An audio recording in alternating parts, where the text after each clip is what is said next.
가기사는 증시각도기. 안녕하세요. 증시각도TV 시청자 여러분, 투자자 여러분, 도기말 여러분, 10만 금융전사 여러분 모두 반갑습니다. 7월의 마지막 주말이 왔습니다. 7월 27일 토요일 아침입니다. 아침인데도 불구하고 느낌은 점심 한 12시쯤 된 것처럼 굉장히 뜨겁습니다. 폭염이네요.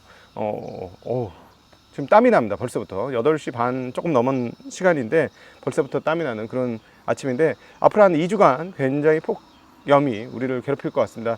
건강 관리 잘 하시고요. 저도 오늘은 여독이 좀 있습니다. 네, 워낙 몽골에 앞으로 저희가 이제 영상을 아마 정리를 해서 여러분을 찾아가 뵐 텐데, 정말 광활한 대지를 보면서 기분은 참 좋았습니다만은 아무래도 한국보다, 그리고 자기가 있는 곳보다는 잠자리나 이런 것들이 모두 불편했기 때문에 좀 여독이 있습니다. 그래서 저는 이번에는 책을 읽으면서 주말에 운동은 아주 조금만 할 거고요. 네, 책을 읽으면서 좀 잠도 자면서 휴식을 취해볼까 합니다. 자, 주식시장은 회복 탄력성을 보여주었습니다. 그리고 전 영역에 걸쳐서 금리 인하를 반영을 하고 있습니다. 그러나 저의 눈을 사로잡은 내용은 다른 데 있었습니다. 오늘 그 얘기를 주말이기 때문에 좀 할 거고요. 미국 시장에 대한 마감은 월요일 날 지표들을 보아가면서 왜 이렇게 됐는지에 대한 이야기를 드리도록 하겠습니다.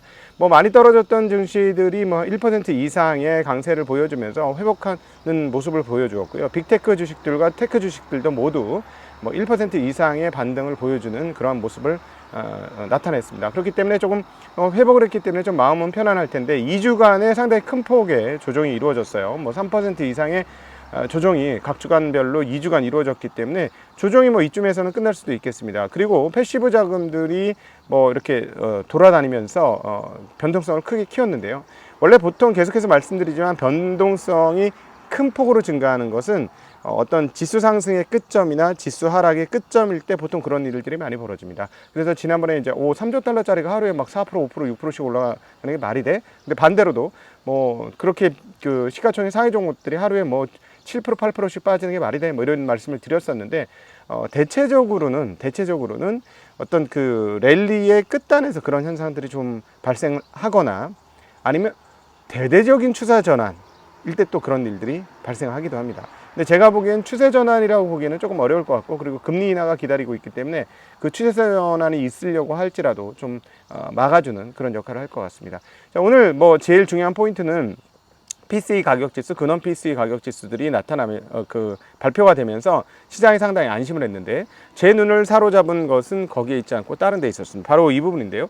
오늘 보면 전 영역의 자산 가격들이 다 상승을 했습니다. 채권 가격 특별히 많이 상승했고요. 10년물, 2년물 모두 OBP 이상의 금리 하락, 즉 가격 상승이 큰 폭으로 나타나는 모습을 보여주었는데, 지금 이 자리가 그동안에 금리가 높았던 자리에서 떨어지는 게 아니라 상당폭 반영이 된 자리에서 또 추가적으로 금리가 하락했기 때문에 이번에 금리 하락폭은 꽤 크다, OBP 정도 되지만 꽤 크다라고 표현할 수 있을 것 같고, 그다음 주식시장은 앞서 언급드렸던 대로 그렇게 올랐기 때문에 금리 인하를 반영하고 있다라고 말씀드릴 수 있을 것 같습니다. 그런데 제 눈을 사로잡았던 내용, 세 번째 얘기하고 있는데, 유가 하락입니다.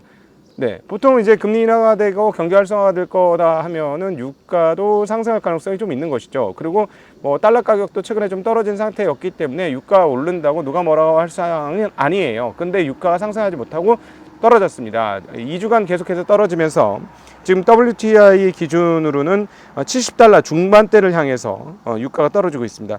이제 76.44달러를 기록을 하고 있는데요. 80달러 이상에서부터 계속 떨어지고 있습니다. 금리가 떨어지는데 왜 그럴까 하는데, 먼저 여러분 우리 증시각도의 TV를 계속 꾸준히 보신 분들은 당연히 이렇게 얘기하겠죠. 중국 경기가 안 좋아서 그렇잖아 라고 얘기하실 겁니다. 네, 맞습니다. 중국 경기가 좋지 않을 것이라고 예상되기 때문에 유가가 떨어지는 건 맞아요. 그런데 오늘 나온 뉴스는 저는 정말 깜짝 놀랄 만한 뉴스였는데요.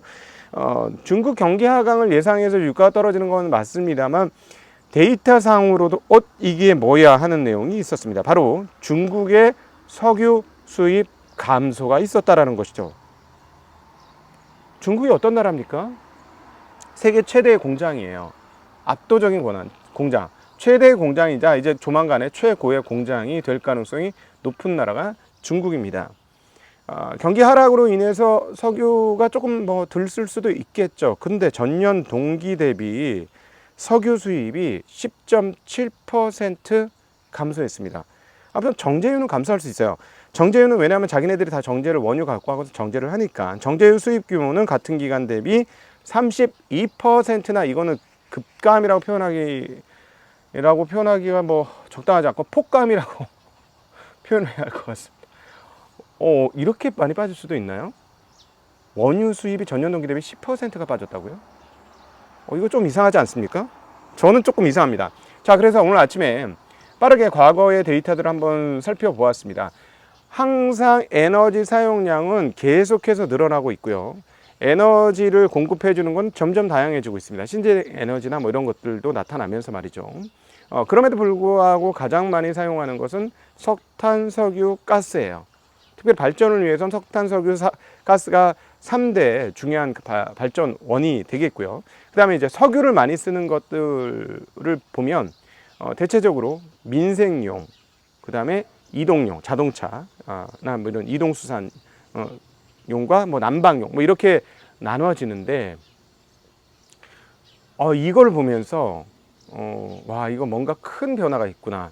중국에서 신재생 지금 아시다시피 몇 년 전부터 엄청나게 드라이브를 걸어가지고 뭐가 완전 덤핑 판매되고 있죠? 네, 태양광 소재들이 덤핑 판매가 되고 있습니다. 너무너무 공급광이기 때문에 폭락을 했죠, 가격이. 그러니까 물량도 엄청나게 많아진 거예요.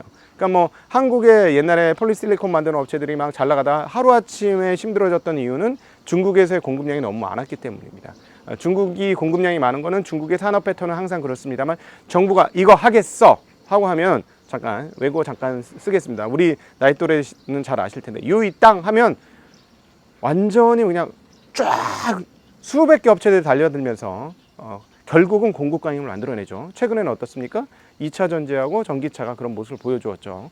자, 그래서 계속해서 언급드렸던 게 전기차의 생산 대수가 올해 몇 대를 넘어갈 것이다. 1000만 대를 넘어갈 것이다. 그리고 1년에 중국에서 생산하는 자동차 대수는 대략 얼마쯤 된다? 3000만 대 가까이 된다. 자, 1년 연간 전 세계적으로 만들어내는 자동차 대수는 얼마쯤 된다? 8500만 대가량 된다. 근데 그 중에 1000만 대가 중국에서 나오고 있어요.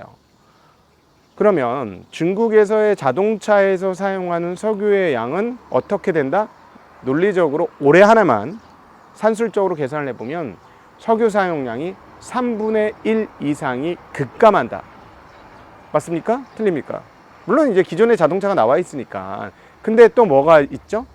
어제 중국 마감에서 말씀드렸습니다만 이구환신, 옛구, 옛날 거를 변화시킨다. 뭘로? 새 것으로. 옛 것을 새 것으로 바꿔준다. 2018년 이후에 생산된 차량을 전기차로 바꿀 때 보조금을 380만 원가량 준다라는 거 어제 오후 중국 마감을 통해서 우리가 이야기를 나누었습니다.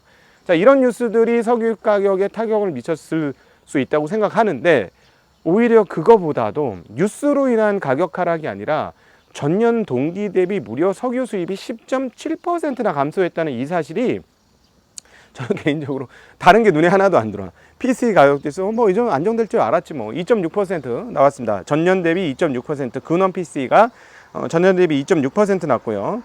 전월 대비로는 0.2%로 지난달에 비해서 0.1비해서 0.2%로 소폭 늘어나는 그런 양상을 보여주었고요. 그 다음에 그냥 일반적인 명목이라고 표현해야 되나? 네, 개인 소비 지출은 전년 대비 2.6에서 2.5% 증가로 좀 떨어졌고요. 전월 대비는 0.0에서 0.1% 떨어졌습니다. 뭐 전월 대비를 조금 증가를 했습니다만 시장을 뒤흔들 만큼 정도의 수준이 아니었기 때문에 무난하게 받아들였고 이 부분 그대로 받아들이면서 채권 시장이 상당한 강세를 보여주었다. 그리고 자산 가격들이 모두 올라갔다. 네, 그런 다른 원자재 가격도 나쁘지 않고 다 올라갔다. 석유가 떨어졌다. 그 외에는 다 올랐다. 뭐 이렇게 오늘 시장 정리를 할 수 있겠는데 어찌되었거나 자, 과연 이 부분들이 향후 어떻게 영향을 미칠 것인지 저는 굉장히 중요합니다. 과거에 제가 이제 처음으로 2020년에 유튜브를 처음 시작하면서 인간 문명은 어떻게 만들어지는가라고 하는 한 8분짜리 동영상에서 이렇게 말씀드렸습니다. 저는 이렇게 생각한다. 인간 문명은 인간과 에너지의 결합으로 이루어지는 것이 문명이다 라고 말씀을 드렸었습니다. 근데 요즘에는 이제 조금 더 하나가 더 보태졌죠. 물론 인간에게 의해서 파생된 거긴 하지만 인간 문명은 인간과 에너지와 기술의 결합을 통해서 만들어지는 것이다 라고 말씀드릴 수 있을 것 같아요. 그런데 여기서 가장 중요한 포인트죠. 요소 중 하나인 요소값으로는 가장 중요하죠. 인간을 제외한 요소값으로 가장 중요한 건 에너지예요.